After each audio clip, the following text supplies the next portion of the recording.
E se a história mais antiga da humanidade não fosse sobre o passado, mas é um mapa para entender a nossa própria mente? Nesta análise, vamos decodificar o livro de Gênesis de uma forma que talvez nunca tenha sido vista. A proposta aqui é a seguinte: vamos mergulhar juntos numa interpretação simbólica onde o famoso Jardim do Éden é a própria mente humana. Para a gente começar a entender esse mapa, primeiro a gente precisa conhecer os personagens principais. E veja bem, eles não são pessoas, mas sim os três componentes centrais que existem dentro de cada um de nós.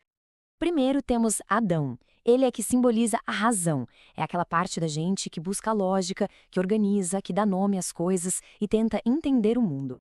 Do lado da razão, claro, tá Eva. Ela é a personificação da emoção, a fonte dos nossos sentimentos, das nossas paixões, aquela força que move a gente por dentro, muitas vezes sem lógica nenhuma.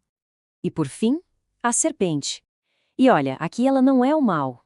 Ela é, na verdade, a representação dos nossos instintos mais básicos: a fome, o desejo, o impulso de sobreviver.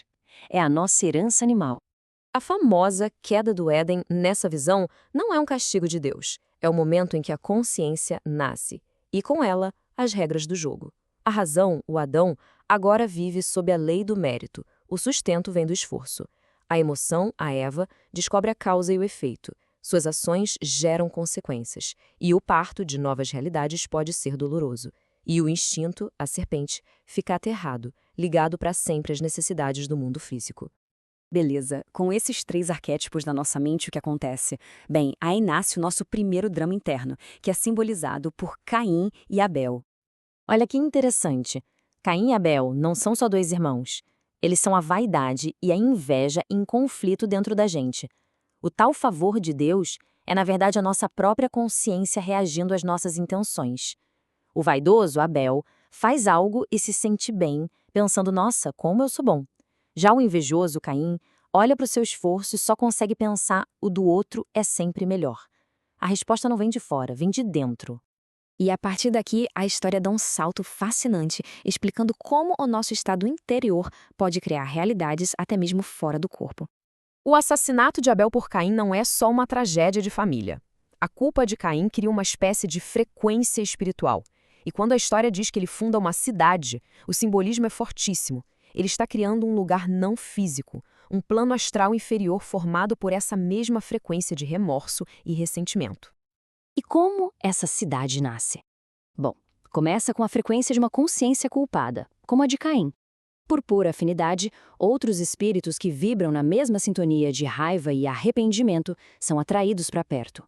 E esse agrupamento forma as primeiras esferas coletivas no plano espiritual. Mundos moldados inteiramente pelo estado de consciência de quem vive lá. E como se não bastasse todo esse drama interno, a narrativa agora introduz uma influência externa que vai acelerar, e muito, a evolução da humanidade. Aqui, a história descreve um verdadeiro encontro cósmico.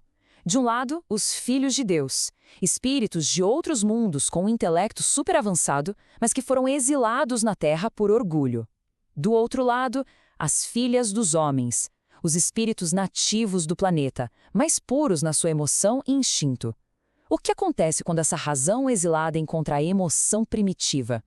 Acontece uma explosão de civilização, e os tais gigantes mencionados na história não eram de tamanho, mas sim gigantes de intelecto. Foram eles que trouxeram conhecimento sobre agricultura, escrita, organização social. Eles ensinaram os espíritos nativos e aceleraram o progresso do planeta inteiro. Tá legal, mas o que toda essa ancestralidade cósmica significa para nós hoje? A grande sacada aqui é que a nossa luta espiritual é muitas vezes uma nostalgia perigosa.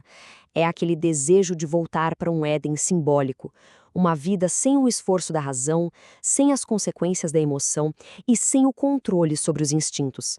No fundo, um desejo de voltar à inconsciência. E essa interpretação muda tudo sobre a tentação de Jesus no deserto. Ele não veio para nos levar de volta ao jardim. Ao rejeitar cada tentação, ele estava simbolicamente afirmando a necessidade de dominar essas leis. Ele nos ensina que o objetivo não é voltar atrás, mas dominar a razão através do trabalho, a emoção através da responsabilidade e o instinto através da consciência.